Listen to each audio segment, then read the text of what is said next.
Hey, everybody, welcome back to another episode of the Relentless Goal Achievers podcast, where if you want to relentlessly achieve your goals and you might be stuck and you're not getting there, this is the place to be because some of the guests share incredible stories of how they did just that. Before we get started, there's going to be a link somewhere on the bottom to the Relentless Goal Achievers arsenal. Now, my guest today, and I'm going to introduce her in a minute, she is a baller, relentless as they get. You're going to see this for yourself. Over $15 million a year earner. I'm going to introduce her properly, but she gifted us a PDF that is for wealth non-negotiables. Like if you want to build wealth, this is non-negotiable. It's about 5 pages long, and it lives inside of our arsenal. So check that out. Be sure to download it along with other gifts that other guests have left. And now let's get started. So today we got Toni Vanschoyk. She is a mom, a grandma, serialpreneur, author, speaker. She's got 3 best-selling books on Amazon. She's a $15 million club earner through her direct marketing company. And now she has 7 streams of income, which we are going to learn about. Man, she is as relentless as they get. Toni, welcome to the show. I am so excited to be here, Eric. Thank you so much for having me on. It's an honor. You're one of those people that when I talk to you for 5 minutes, my energy level gets up. Like we met. I still remember how we met. It was at the very first Great American Summit. You were one of the most generous sponsors there, and you had a booth. And I walked up and I'm like, who's this grandma sitting here with books? And then, that's the inner voice. But then within 2 minutes of speaking with you, I'm like, she is the real deal. Like this lady is on fire. So Toni, tell us a little bit about yourself. You've been an entrepreneur for the longest times. I mean, with restaurants, you've owned daycare centers. What else did you own? The landscaping service. Then you got into direct marketing. Now you've spread your wings completely. And when I asked you, what do you want to be known as? What do you want people to know you for? You simply said, I want to be the person who gives value. Yes. So talk to me about Toni. Where do you want to begin in your entrepreneurial journey? That's a long story. So I actually started working when I was 15 years old, full time. I didn't have to. It was my escape to get out of the house, really. And I had a lot of fun. I worked in a restaurant, and I worked with a lot of people that were older than me. So, I was in the restaurant industry for a really long time, and I loved it because I loved being around people.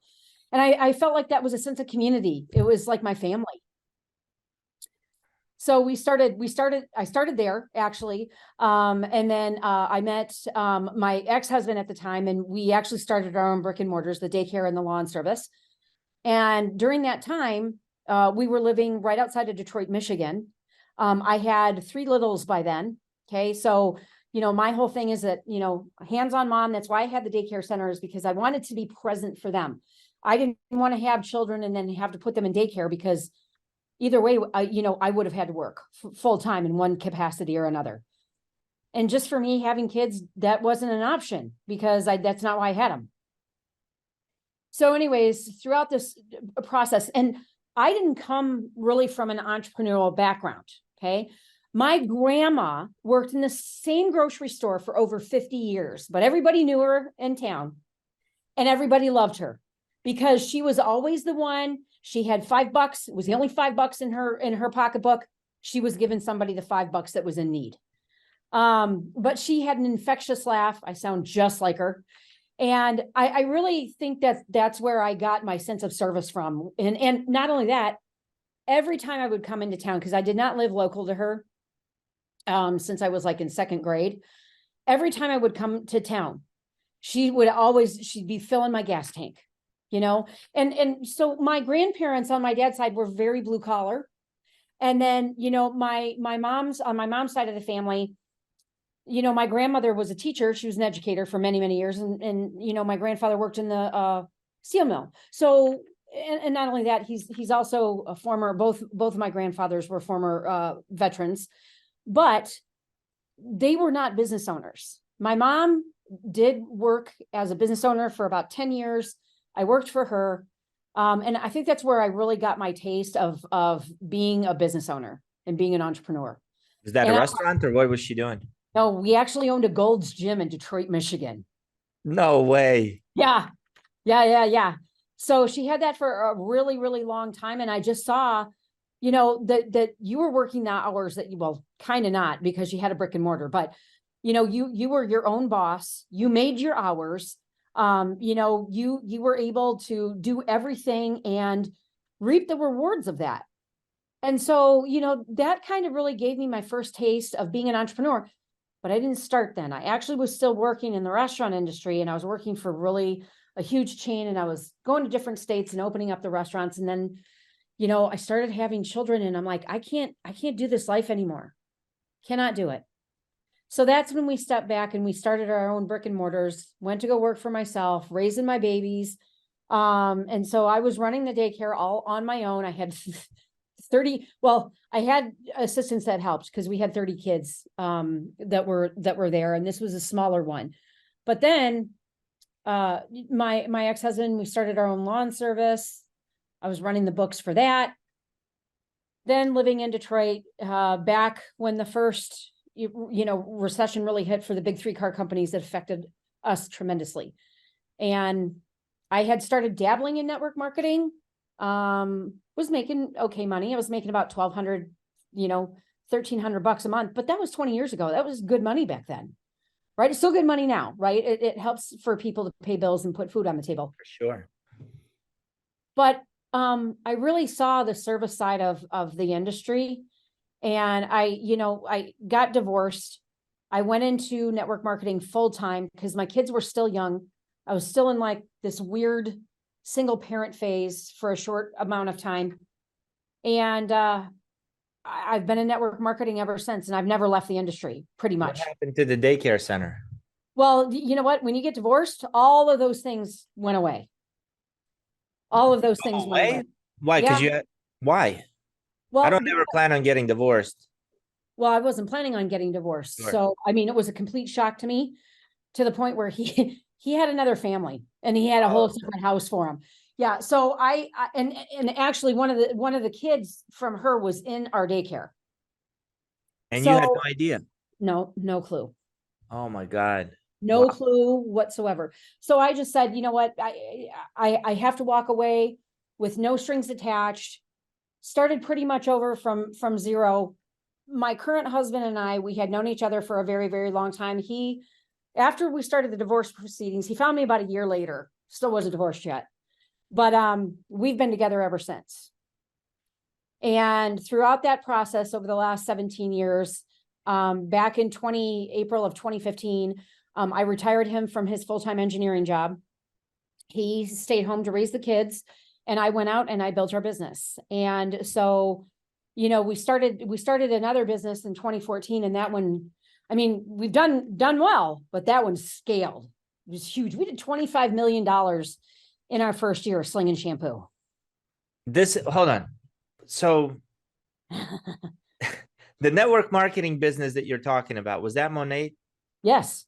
That's the one you started when you had the daycare center, right around your divorce? No, so we started Monet in 2014 when it launched. 2014, okay. Got it. I had another network marketing business that I was in prior to that for 7 years. What was that one?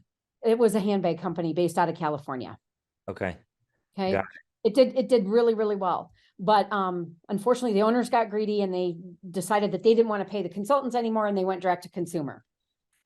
Wasn't a good look for them. So Monet started, and you were like number 2 or number 3 person with Monet. Now number 1, because the other 2 quit. So okay, so you're the longest. Like if Monet was Navy SEALs, you're the bullfrog. Yes. Okay, got it. So, wow.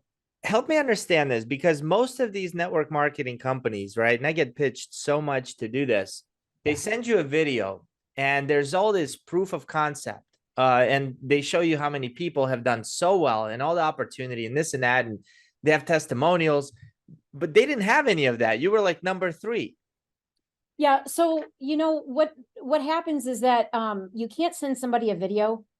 That's their first mistake. Okay. You never send somebody a video ever, right? You're getting on a Zoom or you're having a phone call and having an honest conversation with them. They might be brand new to the business, but they better be connecting me with someone who has the proven track record, right? Mm-hmm. And because 80% of people that come into this particular business model, they don't have discipline, they don't have self-accountability. And, they have this idea in their head that they're going to be able to talk to 3 people and they're going to make $1 million, which is complete farce. So when you break down the numbers, Eric, it's going to take you and 12 people to get to that $1 million a year, right? Because it's just the statistics of this industry. But what most people won't give it, most people won't treat it like it's $1 million business. They'll treat it like, real quick, is that for Monet or is that across the board for network marketing companies? that's across the board for network marketing companies. Those are statistics for the industry. So if you have 12 people under you, you're going to hit $1 million. If the 12 people are, let me productive. Yes, they need to be productive. They don't have to be at the top, but they have to be in most comp plans, they have to be 3 or 4 levels up in order for you to hold your rank. And then that will eventually lead to $1 million plus year income. Okay. Now I'm going to tell you only 2% of network marketers are making that kind of money, but they're consistent and they've been in for a long time, right? Mm-hmm. They've been in, and usually when you hit that first million, it's the first 5 to 7 years. We just happen to be an anomaly. But you know what? It's people that truly treat a business like a business. Eric, you and I both know a lot of the same people, and we're not going to run into people making 7 figures a year doing it part-time. No, we're not. It's a full-time gig, and most people treat this as a hobby. Mm-hmm. Real estate. So realtors actually have a very similar success rate. Yep. Coaches too, I'm sure. Yeah. A lot of people that are 1099 or self-employed, because we were taught to be employees. We've been taught to be an employee since, what has it been? When did the first college open? 1909 or 1910 or something like that. So they've been teaching you that, get a good job, be a W-2 employee. That's the biggest source of economic slavery there is. I couldn't agree with you more. Yeah. There's nothing more freeing than being your own boss and being an entrepreneur. Yeah. Where does this belief in yourself come from, Toni? Because even if we go back to you opening up a daycare, it's like to you, it's so nonchalant, right? Yeah, I had babies. I either had to go to work and put them in daycare, but I wanted to stay with them. So I just opened up my own daycare. People don't think like that, mainly because they don't believe they could achieve that. You know what? And you know what the other thing is? They don't have grit. The number one thing when I talk to so many people is that their self-confidence and belief is non-existent. Mm-hmm. We need just one person to reaffirm that they can do whatever, they're intrigued by. And people don't get that. You don't get it in school. Your parents, definitely not from your parents, right? Because you came from the philosophy, money doesn't grow on trees. We can't afford that. They're trying to take a 5-star vacation on a 1-star budget. Mm. So instead of changing the dialogue and saying, okay, how can I make this happen? How can I do this? It's not based on the other people around you. What are you going to do in order to get yourself to where you need to be? And Eric, there's so many options, especially in this day and time. There's so many options where you can make money, and I hate using the word side hustle. In your permanent hustle, right? Because what you want to do is you gotta ditch the W-2. And the reason is because you're going to pay all of those taxes first that you shouldn't be paying. And so that's why it's so important for you to be an entrepreneur. Our entire, when you look at how the US was built and the economy was built, it was all based on the small business owner, right? Mm-hmm. It hasn't been recently until the Industrial Revolution that we've had the, Carnegies, the Rockefellers, the Fords, right? And then they found out how to use human capital. Yeah. put them in school, teach them how to be an employee. That's the best source of capital that you can have, right? For these, for these, what you can call them elites, or, these multi-billionaires. And so they found a system to keep them in their legacy money, right? But what we're not taught at this day and age, even in school now, is actually how to be an entrepreneur. And so that's what I really want to change. I've been hanging around a lot of 20 and early 30-year-olds, just, gleaning upon them, because they're going to be the ones, in 20 years that have huge businesses right now, right? But they have to have the tools in order to get there, and they have to have the relationship capital to get there. Yeah, I can agree with you more. So Toni, if you get somebody fairly new, right, in front of you, and they want to join this network marketing, whether it's Monet or anything else, what are some things you're telling them in a one-on-one to get them started on the right track? One, they have to be coachable. Okay. Two is that they have to set aside dedicated time that they can do the income producing activities of the business. What are those? Okay. So that would be, doing the right reach outs to their folks in order for them to take a look at the business. So, there are things that I will walk them through. I will get on a 3-way call with them, a connection call to see if it's a right fit. So there's a whole step. It's, creating that contact list. It's, getting them on that third-party validation call with the person that's sharing with them. It's all about, giving them the options to make a educated decision, and, the basic higher points of it. And, the other thing is too, is this business is predicated on having events. Okay. You truly can't, if you want to scale any business, I don't care what business you're in, is that you have got to be talking to people. Either it's face-to-face and it's virtual. So it's a combination of both, and especially social media, because that does play a big role. But at the end of the day, getting in front of people and being, in the same room with them, having a one-on-one eye contact conversation, that's where the magic happens. Now, do you recommend that they become team builders right away, or just sell the product, or do both? It's a combination of both. So, it depends on what their goals are, because success is defined differently for each individual person, depending on what they want and what goals they want to achieve. But that, I always say, Eric, no matter what goal you want to achieve, it has to have 3 components. It has to have a personal, a professional, and a spiritual component, because you can't just do one out of the 3 and expect to have, the results that you want to have. It has to be a combination of all 3. And then the caveat to that is that there has to be a financial goal, because we're so bunged up about making money. Can agree with you more. How do you set your financial goals? It really is dependent on what I want to start and what I want to bring to the masses. I'm a problem solver. So if I see that there's a problem, which I have this thing that I'm working on right now that I would really like to see come to fruition. But it was like when I built the automation system for the network marketing industry. It was a huge problem because everybody was in the dinosaur age, right? They had no automation. They had no text messaging services. They had no email, anything like that. So that was really about creating something that can make, them more productive and save them more time and money. And make more money in the long run, because, the follow-up is the end all be all. And yeah, in any business that you do. So, I'm a solution provider. What that looks like, it depends on, where I'm speaking, what I'm attending. But my main business is always my main business. I love network marketing. It's, out of everything that I have ever done, it's my favorite platform.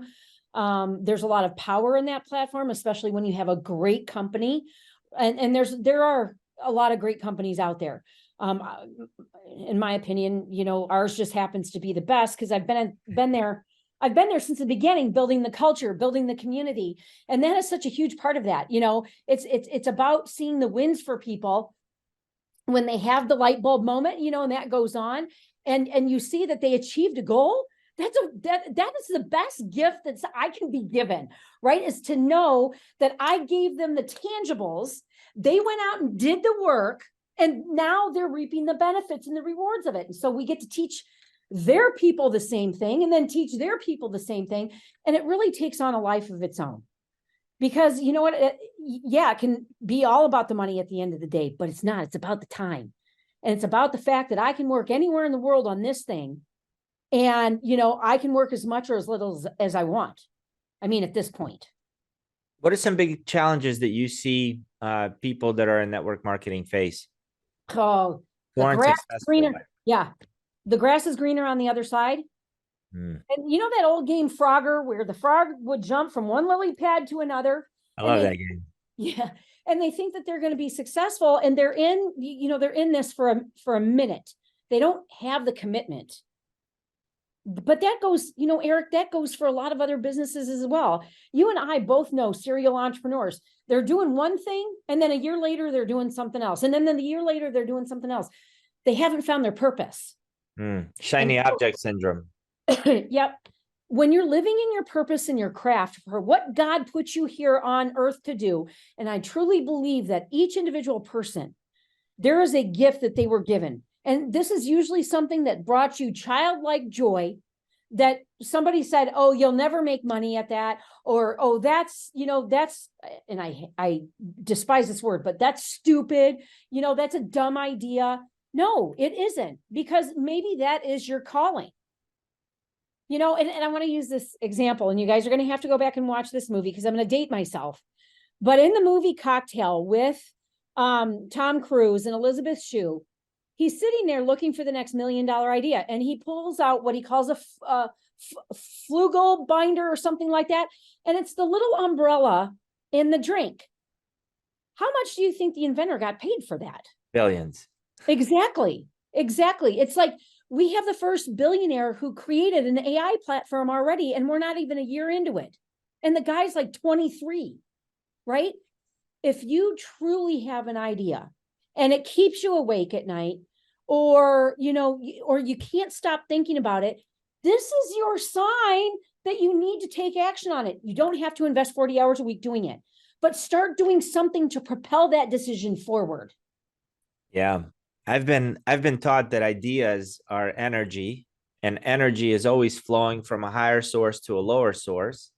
And so if that is something that you believe, because everything is energy, then that idea is coming from a higher source. Now, whatever you believe that higher source may be, the only reason you got that idea or you became aware of that idea is because it's possible for you to make that idea come to real life. Yep. That is my belief, hardcore. You taking pictures? I totally had to, take a picture for social media. Oh, that's how we roll, right? Yeah, we'll make it happen. But no, totally. I completely 100% agree with you, Eric. And, ever since I really started, I've been very industry specific for many, many years. And I started doing more things. And actually the Great American Summit where we met was the very first one I did outside of my industry. Now I can't get enough meeting new incredible people that are teaching me things that I had no idea about. Now it's just like I have this new amazing passion for learning more things that I can use to make this industry even more viable and even help even more entrepreneurs that are not in network marketing. You're so awesome. I mean, you're always at different mastermind groups. You're always in some events. You're always learning and growing. I mean, if you guys follow Toni on any social platform, she's always traveling. She's either speaking at events or she's attending events. And it's like, just love seeing that. You're always growing, even though you've achieved such great success already. Well, you know what? Thank you. But it's so important for me because I feel that if you stop learning, you become stagnant. It's like, when you hear people that say, oh, I can't wait to retire. I can't wait to do this. And then what is it? Like within 6 to 8 years, they're dead because they have no purpose. So what is your purpose? What does your true purpose look like? Not just retirement or, not working anymore. What does that look like in your next evolution? Yeah. I like to, when I'm coaching people, this is a question I like to ask. And it's a really hard one. It's a purpose-based question. And maybe for the listeners, you ask try to answer it for yourself. But if you don't achieve, your life will be a failure if you don't achieve blank. What is that blank? Your life will be a failure if you don't achieve your life's purpose. That's right. But what, fill that in, right? Is it opening up a school? Is it, helping 1,000, 1,000,000,000 people, whatever that is, right? For everybody, it's going to be different. And most people don't know the answer for that. I'm going to put you on the spot, Toni, if it's okay, but I feel like you got your purpose pretty nailed down. How would you answer that? What would go on a blank? What's your purpose? My purpose is to meet and speak to more people that I can provide value to help them get to the next level that they want in their life. But it goes under those three things: personally, professionally, and spiritually. I love it. If you're on purpose, the money is always going to be there, regardless, right? If you're not on purpose in your life, you're going to always struggle. So there are some people that say, "Oh man, I got a W-2 job and I love it." Well, that's great, but how can you make that into a self-employed or 1099 job where you can reap all the benefits and then you can help even more people? Because honestly, Eric, when you look at most people, especially when they're in a job, just over broke, is that they're just looking to see who they can climb on top of in order to make more money. The spirit of entrepreneurism is not like that. It's like, how many people can I help? And then that way the universe will reward me for helping them get to the level that they want to be at. It can just be like, I've been really focusing on sharing my mistakes, right? Because I've made some pretty costly mistakes.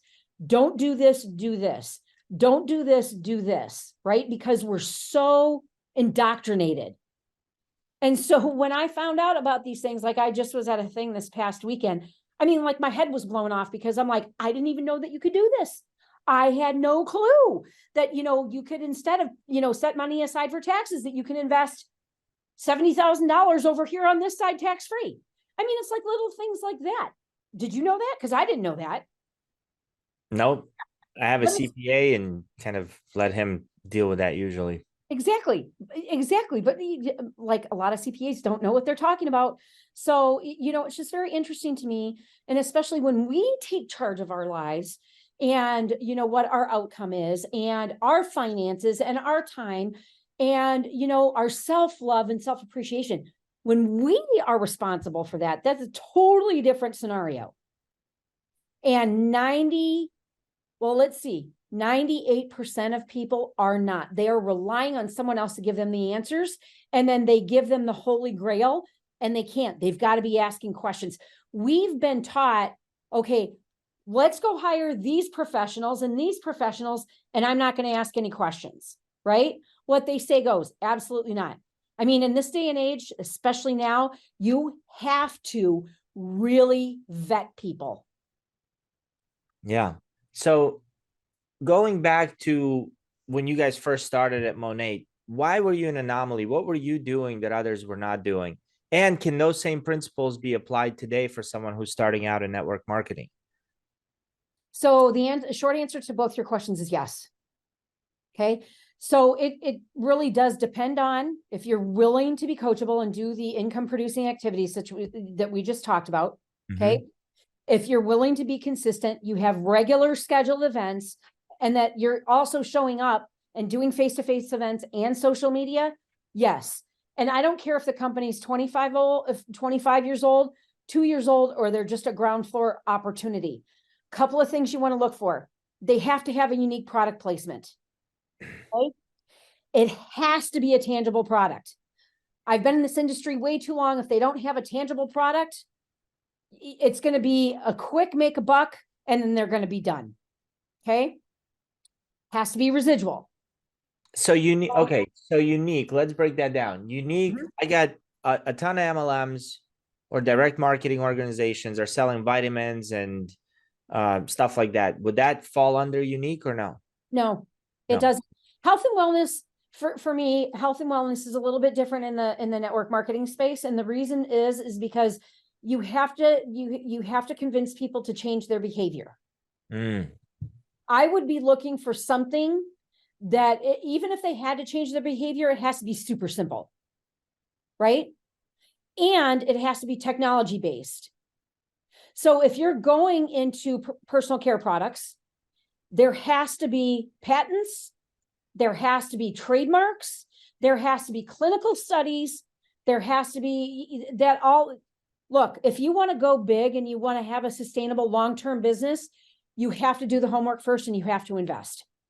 And whether that means that a company could be outsourcing to a third party, that's okay. There's a lot of companies that outsource to huge network marketing companies, but they have their own sustainable, patent pending, unique formulation. And that's what makes it different. Got it. Okay. So that's pretty good to know on the front end. Okay. What else? So that's the unique piece. Yep. Interview leaders. I cannot tell you how many people, even in my own organization, Eric, that see something on TikTok and they sign up with somebody that they don't know. Vet the person that you are going to be working with, because that can make it or break it. As far as now, I'm going to tell you is that there's nobody that's responsible for your success except for you, but you can totally Mach 5 that when you have a leader that's vested in partnering with you, and they're going to lock arms with you every step of the way. However, they're not going to work your business for you. They're going to work the business alongside you. So what you put in is what you're going to get out from a leader that knows what they're doing. Got it. Do you remember what you would say to people back then? Same thing, because you know what? This wasn't my first rodeo, and this was my third startup in 20 years. All right, So give me the spiel. There's nothing that's changed. So you want me to give you the spiel like I'm prospecting you because I want you in business because you're the coolest dude ever? Yes. Okay. So there would be some sort of basis of foundation, because I'm not going to walk up to you and say, oh my gosh, you know what? You're just the coolest person. You have the coolest energy. Join my team and make money. That to me is sleazy. Okay. I'm going to stop doing that now. Hey, real quick, I want to thank you so much for listening into this episode, and just bear with me. We got a 1-minute commercial coming your way. Have you ever blocked off time to do some lead gen or cold call or read a book or write a book, whatever that may be for you, and then when that time comes, you just simply don't do it? You find other busy things to do, like maybe check your emails and clean out your inbox, things like that. Well, look, if you find yourself doing that, you're not alone, okay? If you're an entrepreneur, solopreneur, or someone in the field of selling, chances are there are areas of your life where you're not performing the way you want to perform. You probably feel alone. You don't know which steps you need to take next. Look, this is exactly why we created Relentless Goal Achievers. We're a group of growth-minded individuals who have an opportunity to meet 3 times weekly, although it's optional, 3 times weekly, to talk about our goals, learn new things, and take our businesses and our life to that next level. Here, click the button below, see if you might be a good fit. I think this is the group you've been searching for. I'll see you in there. So, it's about creating the foundation and, finding out about what each other does and creating that trust relationship. So I go through 4 basic points, and then we start talking about different aspects of our life. And that I call that form. But how do you get them to meet with you? What do you say to that for them to meet with you? Eric, I don't know I'm very friendly. I can be at the damn grocery store. I can be sitting at a bar in an airport. I can be, walking around, and I was on the beach the other morning and I was grounding, and I'm just walking down the beach and I've got this big old smile on my face. And there was a gentleman playing with his dog, and he's like, I could see you smiling from a mile away. He goes, what are you so happy about? And I mean, literally, it's things like that. And I look at him and I said, you know what? I said, I am living in my purpose right now. I said, my family's all happy and healthy. My business is flourishing. God has been very good to me. And then we just start the dialogue like that, right? That's just how I am. Now, there'll be some people. Okay, that's one example. Yeah. Now, let's just say I'm somewhere and I am attracted to somebody's energy. I will literally walk up to them, or they've got great hair, or they've got an awesome outfit on, or whatever. I'll walk up to them and I said, hi, you know what? I just love the vibe you're putting out. And, I'm very high vibrational. And so we'll start a casual conversation. And a lot of times this happens in the airport, by the way, because I do travel a lot.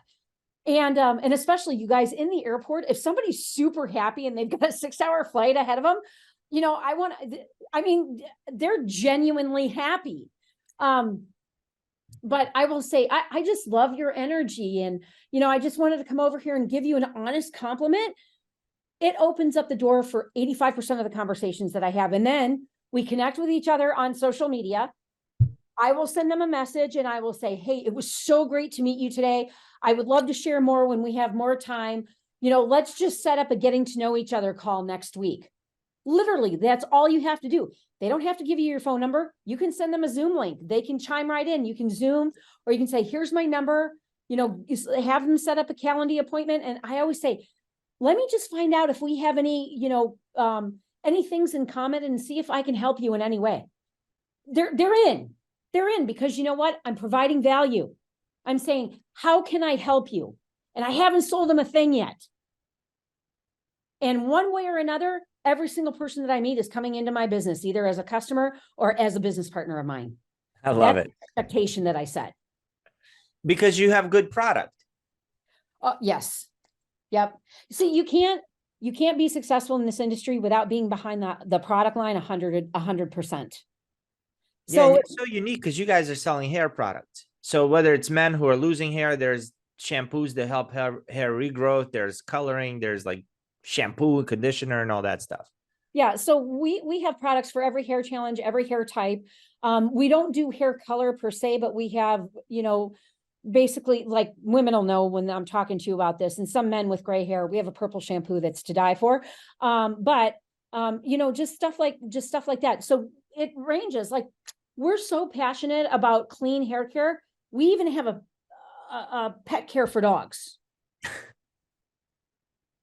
So, and we have evolved into skincare as well, which is, it's there, Eric, there's no other company, even network marketing in Italy, in Europe, in Australia, that does more testing than we do on our products before we release them to market, because it's that important to us that the product has efficacy.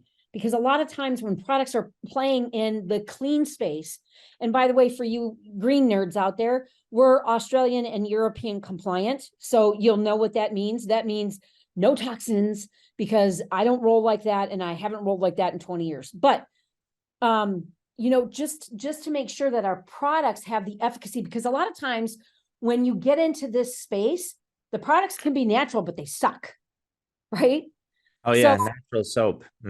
Yes. Oh yeah, exactly. So when you're looking at a company, clean products, that's a must, especially where we're going in this day and age, and they have to do testing. So there are going to be a lot of check marks that you're going to look at. A lot of new companies are not going to have this, because that's a lot more capital out of their pockets. But you know what? If you do it right, and this is what we did. We only launched with 9 products. We had the clinical trials and the third-party testing already done. We outsourced all of it. We had, at the time, we only had one absolutely fantastic scientist. Now we have a bunch. But you've got to have some, very specific high expectations, or high standards. Mm-hmm. So for you to achieve $15 million club earner, like, what does that mean? Your team sold $15 million. You sold 15. You earned 15 million. I earned 15 million, and our team has sold almost 4 billion. You earned $15 million in 1 year. No. This is over the course of the 9 years. This is over the course of 9 years, 15 million bucks. Awesome. Yep. I mean, what a feat. Toni, you have to be a good leader to be able to lead a team of technically volunteers. I mean, they're not volunteers, but they're not employees either, right? They're just contractors, if you would. They're all their own separate business owners. So like, if I looked at your team structure, how many people would you say are under you? Doesn't matter how many levels. So actively, we have about 200,000. And since you're number one, technically they're all kind of under you. 200,000 people.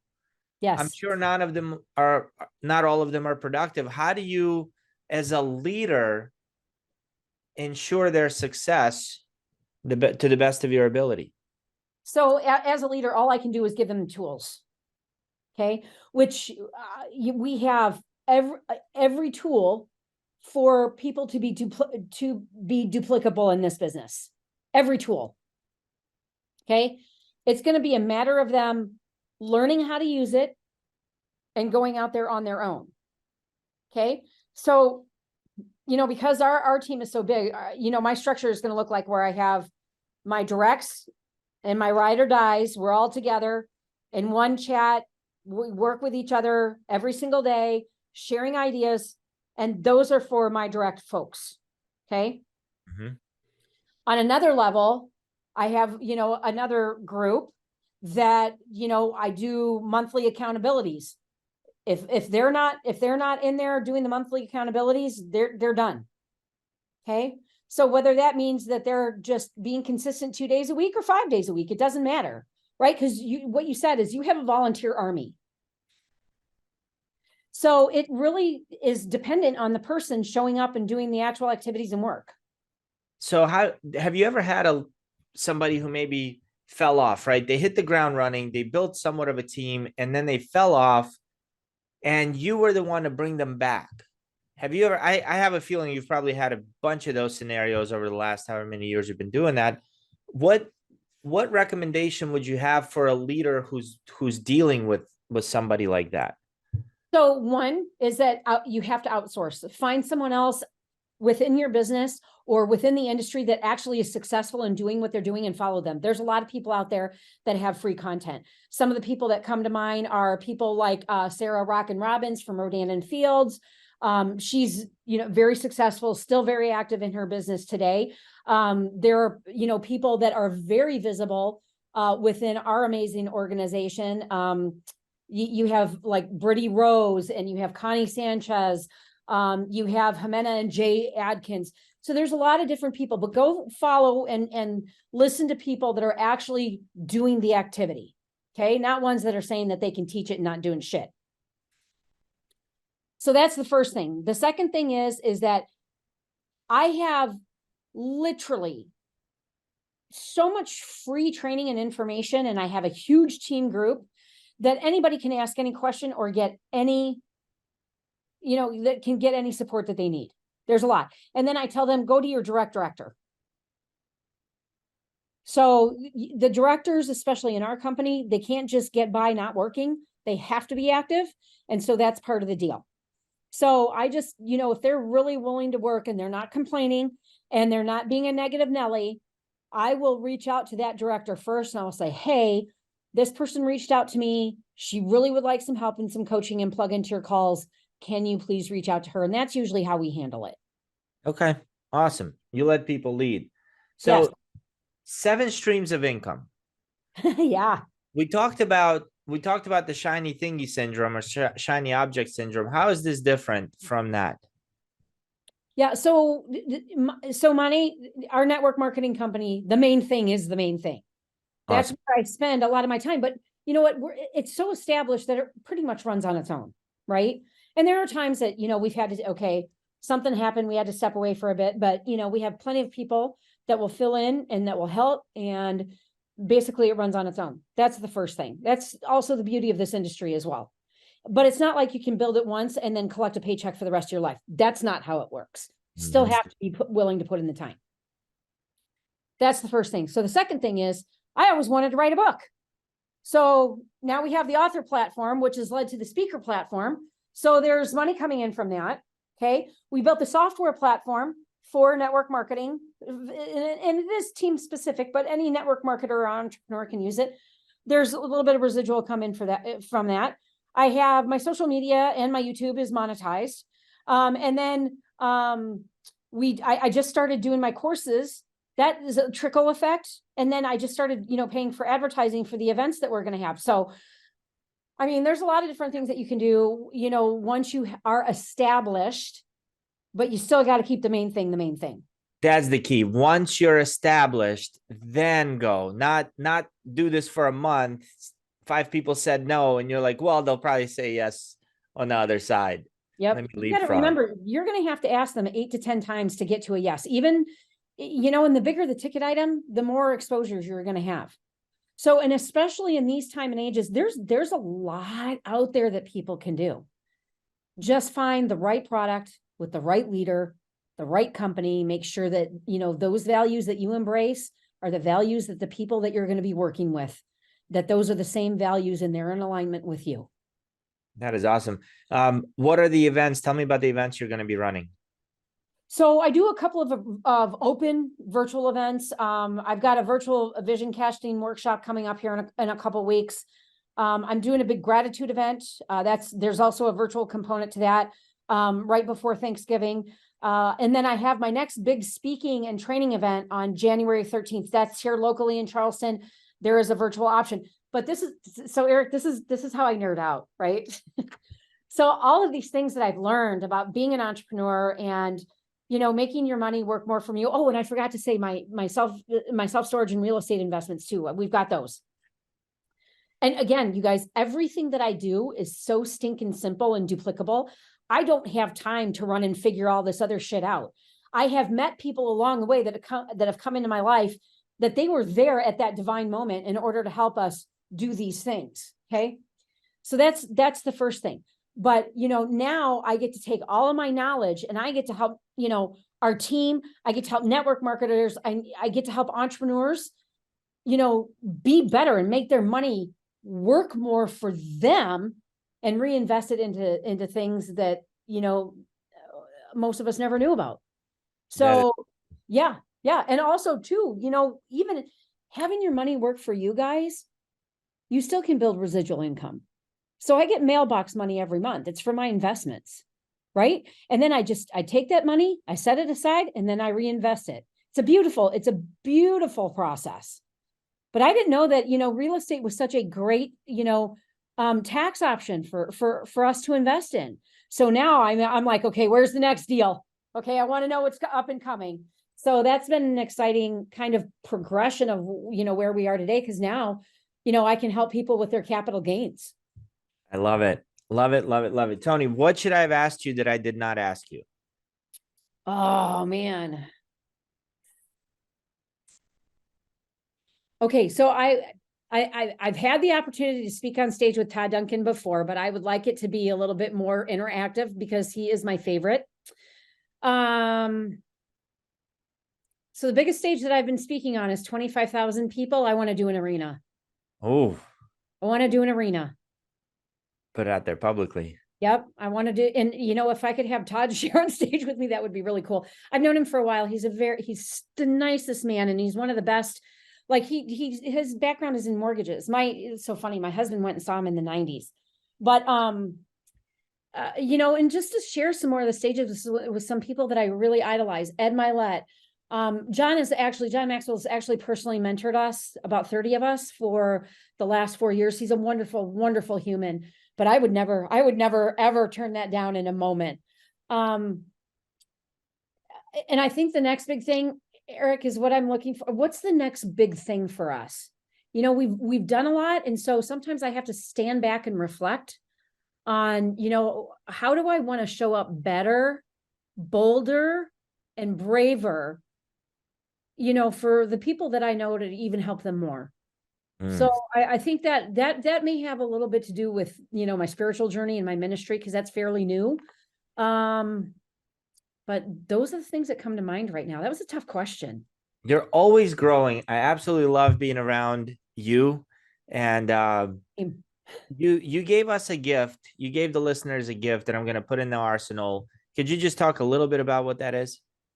So what it is, it's a compilation of all three books. So there's a little bit of business non-negotiables, a little bit about being the best version of you, and a little bit about leadership.